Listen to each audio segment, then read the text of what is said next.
আসসালামু আলাইকুম everyone, welcome to শাম্মিস activity. আশা করি সকলে ভালো আছেন, আমিও আলহামদুলিল্লাহ ভালো আছি। তো অনেক দিন পরে আমি ভিডিও আপলোড দিলাম, যার কারণটা আমি ভিডিওর লাস্টে কইম আপনার সাথে। তো যাই হোক, আজকে আমি আপনার সাথে শেয়ার করবো একটা পোলট্রি মুরগি আর ফার্মের মুরগি যাই কন্যাখানে এটার অথেন্টিক বা অন্যরকম একটা রেসিপি। অনেকে পোলট্রি মুরগি খাইতে চাই না স্মেলের কারণে, গন্ধর কারণে। তো ইলা রাঁধলে আশা করি আপনার ভালো লাগবে।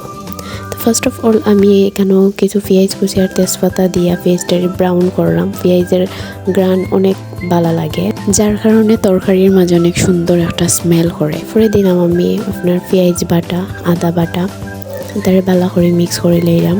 এরপরে দিমু আমি রসুন বাটাও।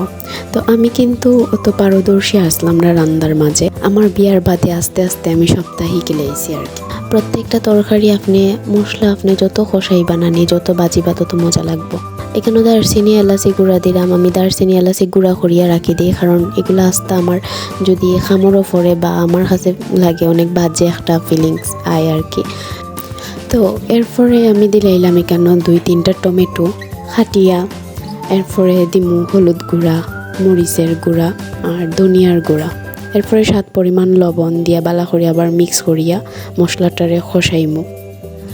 বালা করে খসানির বাদে মশলা যখন আপনার ইলা হয়ে যাইব, তখন আপনি দিলাইবা ভাজা মুরগির মাংসগুলা। আমি মাংস ডালিয়া দিবার ক্লিপ লইতাম ভুলে গেছি, সরি আছি। তো একটু পানি দিয়ে আমি এটারে বালা করে খসাইয়া কেন দিলাইমু আমি দুধ, যেটা এই রেসিপির একটা সিক্রেট হইতে পারেন আর মেইন থিং যেটা। তো দুধ দেওয়ার পরে এখানে শাহি ফ্লেভারের লাগে আমি একটু দিলাইমু কেওড়া জল, যেটা আপনার এই তরকারিটারে অনেক অথেন্টিক করব। তো যেটা হইতাম আসলাম, আমরা দেশের পরিস্থিতি অনেক ভয়াবহ পরিস্থিতি থেকে উঠিয়ে আইছি আলহামদুলিল্লাহ। এটার লাগে আমি আপলোড দিতে পারছি না, মন মানসিকতা আমরা সবার খারাপ আছিল জানেন। আমার নিরীহ শহীদ ভাই বোনদের প্রতি অনেক শ্রদ্ধা জানাই আমি। সবাই ভালো থাকবা, আল্লাহ হাফেজ।